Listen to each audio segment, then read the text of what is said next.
ఇక్కడ రాజకీయాలు జరుగుతాయి అనే విషయం మీరు అన్నారు కదా! దానికి ఉండొచ్చు. జరుగుతుండొచ్చు. జరుగుతాయి కూడా.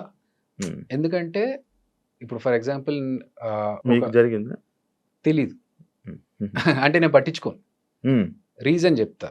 ఒకసారి నాకు ఒక సీరియల్ కోసం నన్ను ఫోన్ చేశారు. అప్పుడు నేను అసలు సీరియల్స్ చేయాలనే దృష్టిలో లేను. బట్ జాబ్ చేస్తూ జబర్దస్త్ చేస్తా ఉన్నాను. మంచి పీక్ టైమ్స్‌లో నాకు ఫోన్ వచ్చింది. ఒక మెయిన్ హీరోగా మిమ్మల్ని సీరియల్ అనుకుంటున్నామండి. మీరు చేస్తే బాగుంటది అనుకున్నాం అంటే, ఓకే ఇదేదో బాగుంది. అప్పుడు నేను జాబ్ వదిలేసి టోటల్‌గా ఇటు షిఫ్ట్ అయిపోవచ్చు. ఎందుకంటే నంబర్ ఆఫ్ వర్కింగ్ డేస్ ఎక్కువగా ఉంటాయి కాబట్టి అని అనుకున్నాను. కట్ చేస్తే కొన్ని రోజుల తర్వాత చిన్న ప్రాబ్లం వల్ల చేంజెస్ జరిగాయండి అని. నేను వదిలేసా. సేమ్ పర్సన్ మళ్ళీ నాకు కొన్ని రోజుల తర్వాత కలిసినప్పుడు కొన్ని ఆబ్లిగేషన్స్ వల్ల కొన్ని చేంజెస్ జరిగాయండి అంటే, అప్పుడు నాకు అర్థమైంది ఓహో! బ్యాక్ ఎండ్‌లో ఏదో జరిగింది అని చెప్పి. బట్ ఏంటి, ఎవరు చేశారు, ఎందుకు చేశారు అనేది పట్టించుకోవాల్సిన అవసరం అనిపియలేదు నాకు. ఎందుకంటే తెలుసుకొని చేయాల్సిందేం లేదు.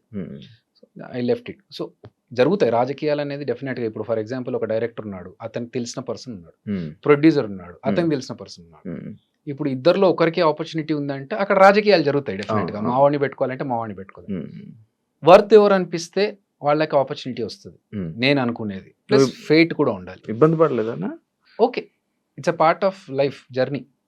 జరుగుతూ ఉంటాయి. మనం అవి పట్టించుకొని ఇబ్బంది పడుకుంటూ మనం ఆగిపోతే ముందుకెళ్ళలేము. ఇలా ఆఫీసులకు వెళ్ళకపోవడం వల్ల కూడా మనకు ఆఫర్స్ తగ్గిపోతాయి కదా? 100% తగ్గిపోతాయి కాదు, రావు. ఫస్ట్ ఆఫ్ ఆల్ అంటే ఇప్పుడు ఒక స్టాండర్డ్ ఉన్న పర్సన్ వెళ్ళి ఆపర్చునిటీ అడిగాడు అనుకో, హై స్టాండర్డ్ ఉన్నోడు అడగలేదు అనుకో, మనం ఏం ఆలోచిస్తాం? హ్యూమన్ సైకాలజీ, ఇది అడిగినోడికి ఇవ్వకుండా అడగనోడికి ఎందుకు ఇవ్వాలి నేను అని ఆలోచిస్తాం.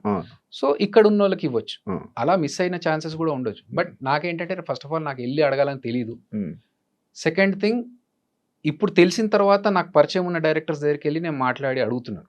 ఏదన్నా ఉంటే చెప్పండి, ఆడిషన్స్ వస్తాను, నేను ఇస్తాను, ఫోటోగ్రాఫ్స్ చూడండి, ఇది లుక్ నాది, if you want we can change, ఈ క్యారెక్టర్ ఇలాంటి క్యారెక్టర్స్ అయితే బాగుంటుంది. నో, రీసెంట్లో నేను డైరెక్షన్ చేస్తూ కూడా వేరే డైరెక్టర్స్ని వెళ్ళి కలిసారు.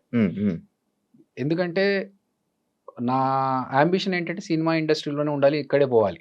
సో వేరే పెట్టుకోవద్దు మైండ్లో అని చెప్పి. అందుకనే ఆడిషన్ తెలియనప్పుడు నేను వెళ్ళలేదు. తెలిసిన తర్వాత వెళ్ళి కలుస్తున్నాను. వేరే డైరెక్టర్స్ మాట్లాడుతున్నప్పుడు ఓకే ఏమైనా ఆపర్చునిటీస్ ఉంటే ఇప్పటికైనా. సో తెలిసిన తర్వాత అడుగుతున్నాను.